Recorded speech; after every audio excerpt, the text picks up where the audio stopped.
इस देश में पढ़ा कौन रहा है? अब हमारे देश में शिक्षा किसके पास है, मतलब पढ़ाने का अधिकार किसके पास है? बोलो।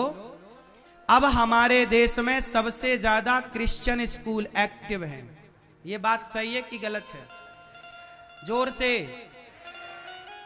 हर शहर, हर गांव, हर कस्बा में अब कौन से स्कूल खुल रहे हैं? कॉन्वेंट स्कूल और क्रिश्चियन स्कूल। कौन से? आपके भी बहुत सारे बच्चे क्रिश्चियन स्कूलों में पढ़ते होंगे, हाँ या ना? अब सोचिए कि जिन लोगों ने हमारे देश की सोने की चिड़िया लूटी, अंग्रेजों ने, आज आप उन अंग्रेजों के, उन क्रिश्चियनों के जो देश में धर्मांतरण करा रहे हैं, उन क्रिश्चियनों के स्कूलों में आज हिंदू पढ़ने के लिए मजबूर है। ये देखिए, भारत में रहकर ये भारत की दुर्दशा देखिए।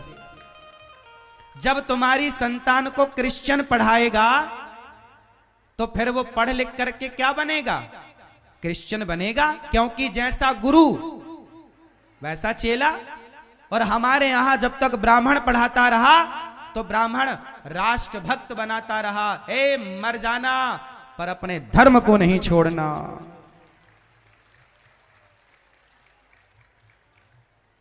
अब क्रिश्चियन लोग पढ़ा रहे, अब पंडित जी नहीं पढ़ा रहे हैं तुम्हारे बच्चों को, अब ब्राह्मण नहीं पढ़ा रहा है। अब कौन पढ़ा रहा है? वो क्रिश्चियन जो गाय का मांस खाते हैं, हाँ या ना? तुम गाय की पूजा करते हो, जय गौ माता, जय गौ माता, और वो लोग गाय का मांस खाकर तुम्हारी औलाद पढ़ा रहे हैं। क्या पढ़ाएंगे वो?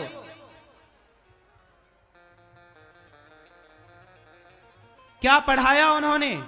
उन्होंने पढ़ाया तो हमारे देश में मां बाप फुटपाथ पर आ गए। पढ़ाया उन्होंने, जब तक ब्राह्मण पढ़ाता रहा ना, तब तक ये देश में गाय घर घर पूजी जाती थी, घर घर गाय हुआ करती थी,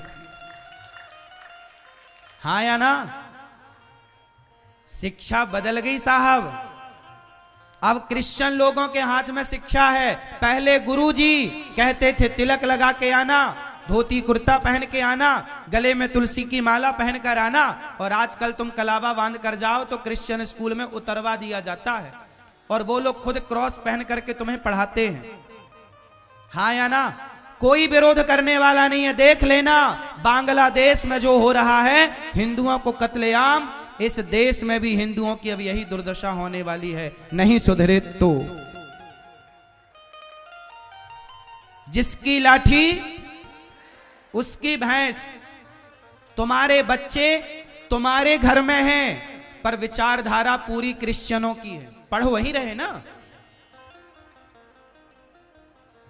आजकल क्रिश्चियन स्कूलों में बच्चों को अंडे खाने के फायदे बताए जा रहे हैं, मांस खाने के फायदे बताए जा रहे हैं, ताकि तुम्हारे बच्चों का धर्म भ्रष्ट हो जाए। इसलिए अब बताओ, आप सच्चे अपने हृदय में हाथ रखकर बताओ, जब तक ब्राह्मण पढ़ाता रहा ना इस देश को, तो लोग शाकाहारी थे, चींटी को मारने से बचते थे, और जब से ये क्रिश्चियन लोग पढ़ाए, आज 95% लोग इस देश के सनातनी मांसाहारी हो गए हैं।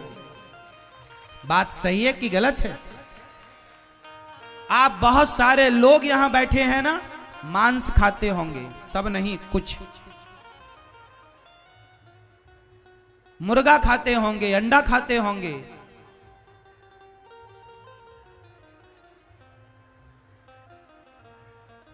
ब्राह्मण एक व्यवस्था रही, लेकिन आज के लोग ब्राह्मण से नफरत करने लग गए।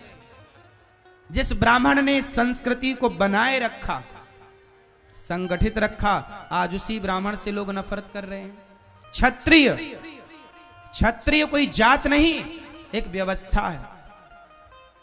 जब तक इस देश का राजा क्षत्रिय था, तब तक इस देश में चोरी करने वाले के हाथ काट दिए जाते थे, और बलात्कार करने वाले को चौराहे पर खड़ा करके फांसी की सजा दे दी जाती थी।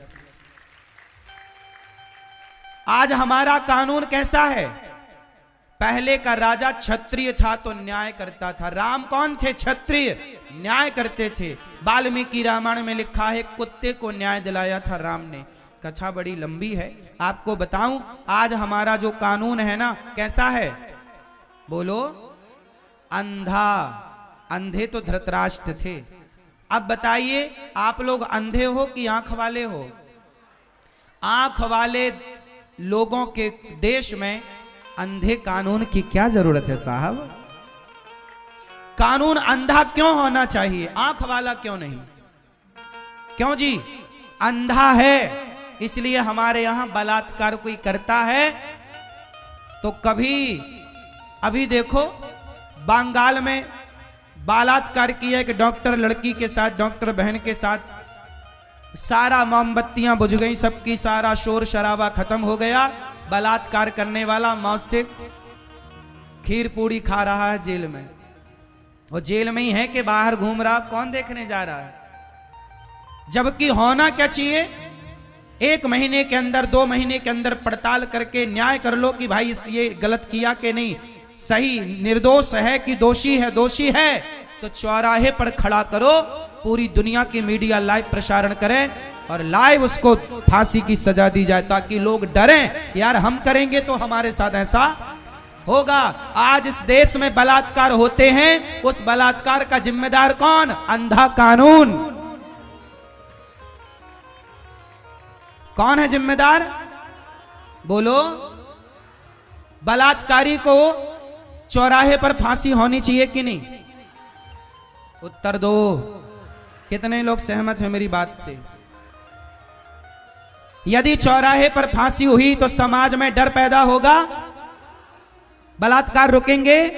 तो बताओ, यदि बलात्कार हो रहे हैं तो दोषी कौन? बोलो। अंधा। अंधा कानून जिम्मेदार है। पट्टी उतारो इस अंधे कानून की और आंख वाला बनाओ। मैया सही है। क्षत्रियों के हाथ में व्यवस्था थी, क्या मजाल कोई बलात्कार करे? रावण उठाकर ले गया था सीता मां को, हाथ लगाया, पूरी लंका जला दी, सर्वनाश कर दिया। ये न्याय राम का। पूरी लंका जलाई नालायक की। बोलो हाँ। 1 लाख बेटा मारे गए रावण के। कितने बेटा? हाँ। बलात्कारी है ना, तो बलात्कारी बेटा है तो बाप को भी दंड मिलना चाहिए। बलात्कारी बेटा है उसकी मां को भी दंड मिलना चाहिए, ताकि हर मां बाप अपने बच्चे को अच्छे संस्कार दे करके बड़ा करे। गलती मां बाप की भी है, हाँ या ना? रावण की गलती की सजा रावण के बेटों को मिली कि नहीं? बोलो हाँ। हाँ। 1 लाख बेटा और 1.25 लाख नाती, जिसके घर पर दिया ना। हाँ। जब तक कानून, जब तक राजा क्षत्रिय रहा ना, तो कानून व्यवस्था मजबूत। इसलिए राम जैसे राज्य की कल्पना करी जाती है इस देश में, हाँ या ना? अब तुम लोग ना तो ब्राह्मण को ना तो क्षत्रिय को, हमारे देश का वैश्य, जब तक वैश्य व्यापार करता रहा तब तक हमारे देश में अर्थ की कमी नहीं होती थी। अब हमारे देश के व्यापारियों से पूछो, बाजार के सारे व्यापारी परेशान हैं। क्यों परेशान हैं? क्योंकि भारत के कुछ बड़े बड़े उद्योगपतियों के हाथ में सब कुछ चला गया है। छोटे व्यापारी के पास कुछ नहीं है, दुकान खोले बैठा है सवेरे से शाम तक, उसके घर का चूल्हा जलना भी मुश्किल हो गया है आज के समय पर। ये वैश्यों की स्थिति हो गई है, ब्राह्मण क्षत्रिय और वैश्य। वैश्य इतना परेशान है, आज का देश का व्यापारी इतना परेशान है, सरकार इतना टैक्स ले रही है कि जरूरत से ज्यादा। व्यापारी परेशान है, कहे तो कहे किससे, करे तो करे क्या? पूरे भारत के व्यापारियों से पूछ लो, आज रो रहे हैं सारे व्यापारी, परेशान हैं, धंधा नहीं चल रहा है, ठीक से काम नहीं चल रहा है, अब जैसे तैसे बस चूल्हा जल रहा है बस। क्योंकि व्यापार विधा बदल गई ना। अब ऐसा है हमारे देश में कि एक व्यक्ति यदि काम करता है, अब जैसे मैं उदाहरण क्या दूं, बड़ा देखो हम लोग क्या कहें, सब बातें पूरा क्लियर तुम्हें बता दें तो बड़ा विरोध हो जाए, इसलिए हम कहते हैं हमें बताना कम पड़े, तुम भी थोड़ा जानो, अपने से जानो। ऐसा है कि एक छोटी सी उदाहरण से समझाता हूं, समझना। एक बहुत बड़ा व्यापारी है, उसका प्लास्टिक का काम है। प्लास्टिक आजकल सबसे ज्यादा प्लास्टिक से ही काम होता है, बाल्टी प्लास्टिक की, मग्घा प्लास्टिक के, खिलौने प्लास्टिक के, हर चीज आजकल किसकी है? प्लास्टिक की। अच्छा, प्लास्टिक का आता है दाना, और उस दाने से प्लास्टिक के सामान बनते हैं। तो जो प्लास्टिक का दाना आता है ना, वो दाने का एक आदमी के पास पूरा कारोबार है कि मैं ही तुम्हें दाना सप्लाई करूंगा। यदि दूसरा व्यापारी कहे कि भाई अच्छा बाजार में ना कंपटीशन होना चाहिए, यदि कंपटीशन नहीं है तो फिर मनमाना चलेगा, वो चाहे जितना रेट ले देना पड़ेगा, पर कंपटीशन है तो वो चीज 10 की दे रहा है तो आपको 9 की भी मिल सकती है, वो कहेगा भाई मेरा भी चले। तो ऐसा है कि जिसके पास ये व्यापार है ना प्लास्टिक का, वो इतना बड़ा आदमी है कि दूसरा फिर ये 10 रुपए का ये चल रहा है बाजार में, तो गिने चुने लोगों के पास हाथ है, वो चाहे बाजार को नीचे गिरा दें, वो चाहे बाजार को बोलो ऊपर उठा दें, ये चल रहा है। अब व्यापारियों के हाथ में कुछ नहीं है, इनकी भी बस दाल रोटी चल रही है, गुजारा हो रहा जैसे तैसे। क्यों जी? बाजार में व्यापारियों की स्थितियां सही हैं कि गड़बड़ है? शूद्र, शूद्र जो है, ब्राह्मण, क्षत्रिय, वैश्य और शूद्र। शूद्र कौन है? शूद्र है जो सबकी सेवा करे, सबका साथ दे। शूद्र कोई जाति नहीं, शूद्र एक व्यवस्था है। हमारे यहां शूद्र से कभी छुआछूत था ही नहीं, कभी ये भावना थी ही नहीं कि हम तुम्हें छुएंगे नहीं। आज गौरी गोपाल आश्रम में देखो सभी माताएं रहती हैं, ब्राह्मण मां, क्षत्रिय मां, वैश्य मां, शूद्र। जात पात का त्याग करके जातियां व्यवस्था के लिए हैं, ना कि छुआछूत के लिए। शूद्र जो है हमारे यहां एक व्यवस्था के लिए है, शूद्र कोई जाति नहीं। इसलिए मैं कहता हूं ब्राह्मण, क्षत्रिय और वैश्य, शूद्र, ये चारों के पिता कौन हैं? जोर से, जोर से, कौन है चारों के पिता? एक भगवान श्रीमन नारायण। हम चारों के पिता कौन? ब्राह्मण भगवान के मुख से पैदा हुआ, क्षत्रिय भगवान की भुजा से, वैश्य भगवान की जंघा से और शूद्र भगवान के चरण से।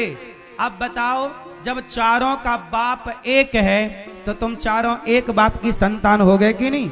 चारों कौन हो गए? भाई और चारों भाई। अब चारों भाई हो तो आपस में लड़ते क्यों हो?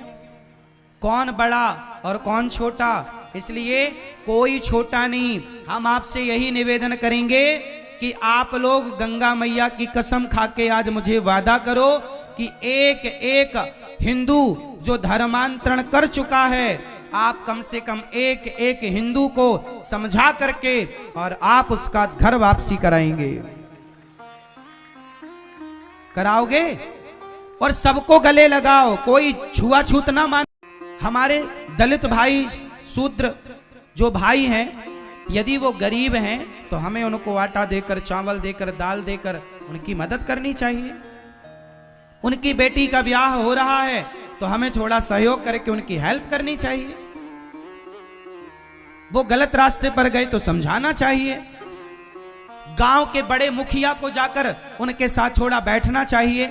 हर बड़े व्यक्ति को चाहिए कि वो हर गांव के हर तबके को गले लगाए। राम अयोध्या के राजा हैं, पर वो अयोध्या के राजा बनने से पहले सबसे पीछे पायदान पर खड़ी हुई माता शबरी के घर जाकर वो शबरी को गले लगाते हैं। इसलिए तो राम राजा बने जो सबको गले लगाए। ब्याह करो, उसके घर में रोटी नहीं है तो रोटी की जरा व्यवस्था कराओ। यदि तुम नहीं कराओगे तो क्रिश्चियन लोग पैसा देकर धर्मांतरण करा लेंगे और वही क्रिश्चियन फिर उनको तुम्हारे खिलाफ खड़ा कर देंगे, उतार देंगे लड़ाई कराने के लिए। फिर तुम लड़ना अपनों से। क्यों जी, बात सही है कि गलत है? पैसा दे दे कर ही तो क्रिश्चियन लोग धर्मांतरण करा रहे हैं। तो आप लोग पैसा गुटखा में लगा रहे हो, शराब में लगा रहे हो। आप भी पैसा बचाओ, ज्यादा कमाओ और आप भी भारत मां की रक्षा करो, राष्ट्र की सेवा करो। सनातन धर्म से प्यार करते हो तो प्रत्येक सनातनी को गले से लगाना सीखो।